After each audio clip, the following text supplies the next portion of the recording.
Yeah, I don't really like villains. They don't seem like a reflection of reality. I don't think anybody goes to sleep thinking, how can I do evil tomorrow?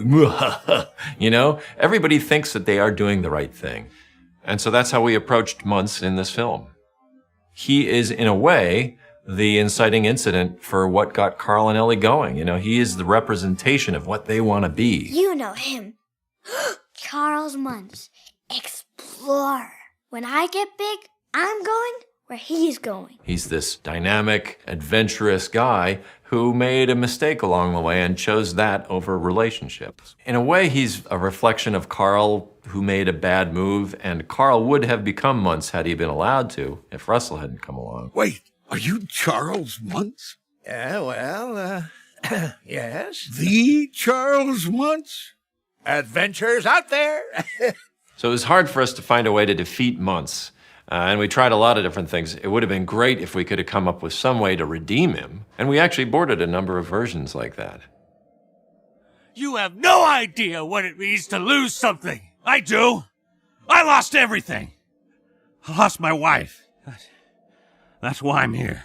And every time we tried that, it just got to this weird place of like, why are they standing around talking, you know? In the end, we figured, all right, as almost a representation of Carl's old self, Muntz has to die.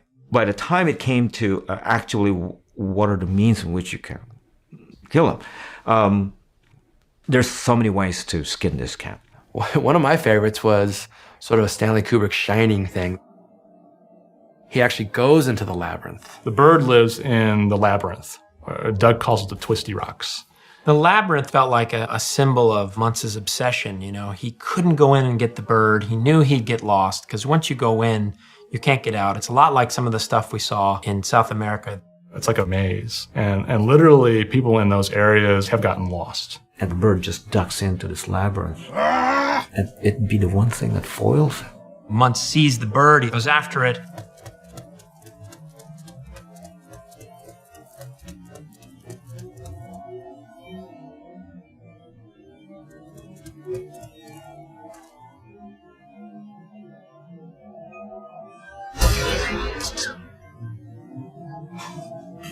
I did it! After all these years!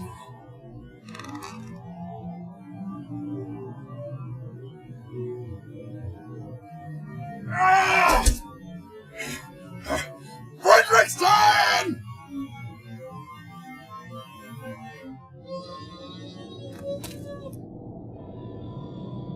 There it is. And then Muntz is left to then wander forever in this labyrinth.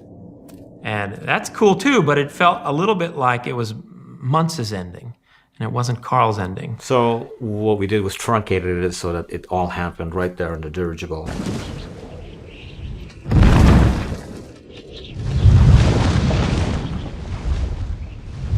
We tried one version where Muntz got stuck inside the house. Muntz is still after his quarry, and that's what his undoing is. Master has the bird! The bird! Throw it! Throw it! No!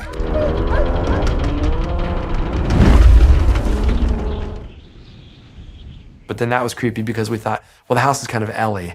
So we don't want like, oh, Muntz is with Ellie. That felt wrong. So we tried this version where Muntz leaps out and his legs get caught on balloons and it pulls him up.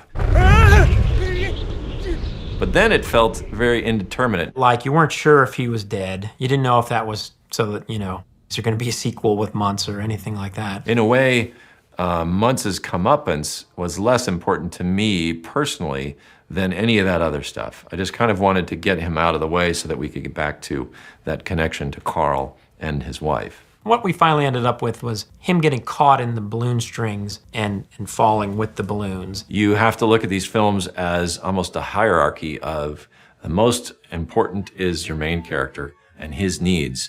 And Muntz's story has to support Carl's story. And so if Carl, that part of him needs to die off, then that's what Muntz, as a reflection of that, that's his job in the story.